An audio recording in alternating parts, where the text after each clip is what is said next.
Hey Commander players, Qleth here, and welcome to Qleth's Bag of Decks. As you can see, I'm filming in my new location. I finally have a set for all my videos. Check it out. It's pretty awesome, right?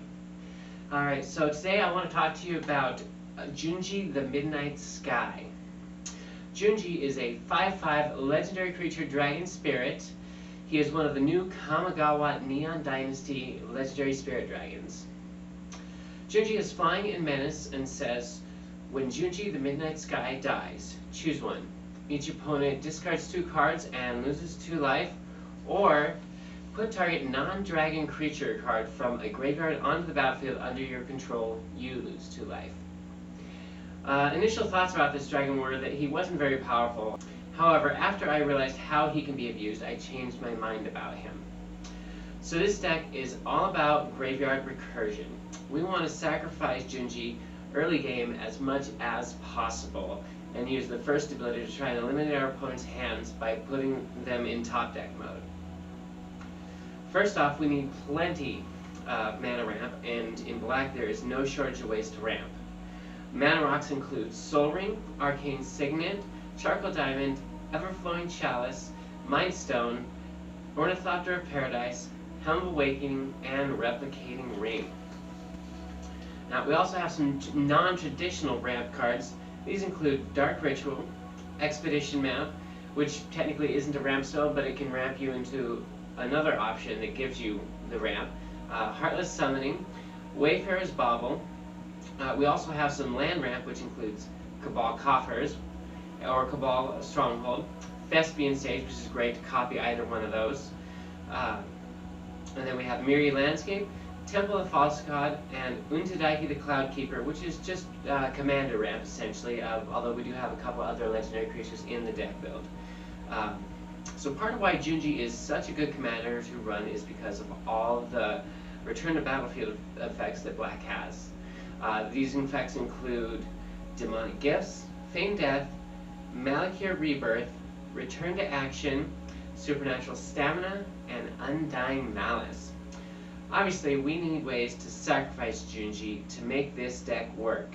These include Hostile, Mirror in the Moaning Well, Carrion Feeder, Viscera Seer, Hell's Caretaker, Bone Shards, Eaten Alive, Costly Plunder, Reckoner's Bargain, Fleshbag Marauder, Demon's Disciple, Gravelighter, Plaguecrafter, and Ruthless Technomancer. Now, I've also included some other cards that benefit from creatures dying, since we plan on Junji dying as many times per game as possible. My choices for these cards are Grave Pact, Falkenrath Noble, Zulaport Cutthroat, Dark Prophecy, and Black Market. We also have some traditional graveyard recursion as well. Those cards include Memorial to Folly, Goryo's Vengeance, Animate Dead, Doom's Necromancer, Nezumi Grave Robber, Cauldron of Souls, and Beacon of Unrest. Now, in all my decks, I always want to include a suite of card draw and some tutor effects. My choices include Dark Confidant, Solemn Simulacrum, Ob Nixilis Reignited, Skullclamp, Mask of Grizzlebrand, Breathe the Bones, Sight and Blood, Diabolic Tutor, Beseech the Queen, and Burning Rune Demon. I also like to include some board wipes in my decks, including Crooks of Fate, the Meat Hook Massacre, Damnation, and Necromantic Selection.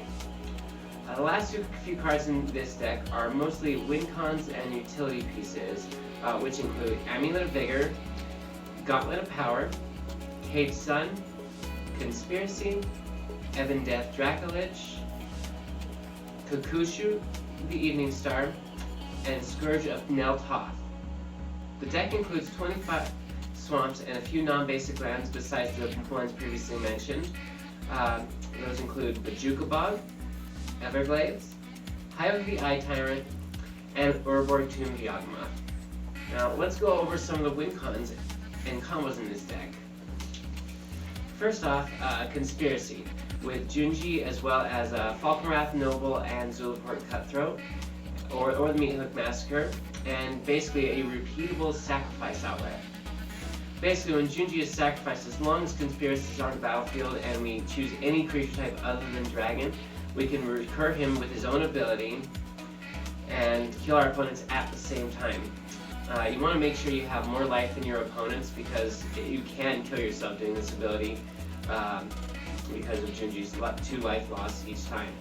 Now, if you have Falcon Wrath Noble and Zulaport Cutthroat out, that negates the life loss, so you don't have to worry about that.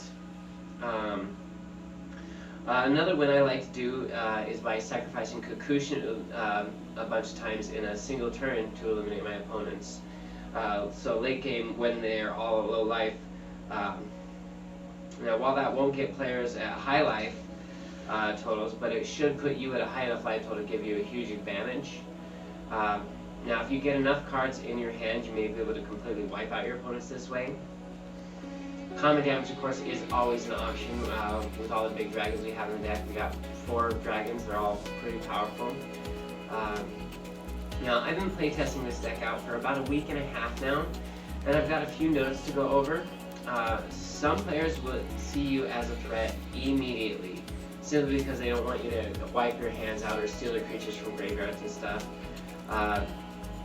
So take care of the big threats that your opponents play, and try to ignore the small threats unless they become big threats early on, because they're going to target you probably, especially after they see what the deck can do.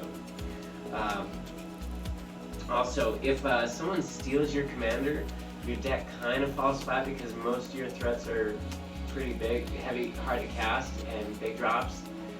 So you want to make sure you keep up some mana and a way to sacrifice your commander against blue players. Some of the sacrifice outlets we have are instant speed, so that's good, and also any permanent sacrifice outlet is good as well. Also, token decks, they can be a tough match for this deck. You don't want to let your opponents build up if they have a token deck, where they're going to just dump out a bunch of easy creatures that way. So to finish off, I just want to let you know this deck is incredibly fun to pilot. I really enjoy the way it interacts with the board state.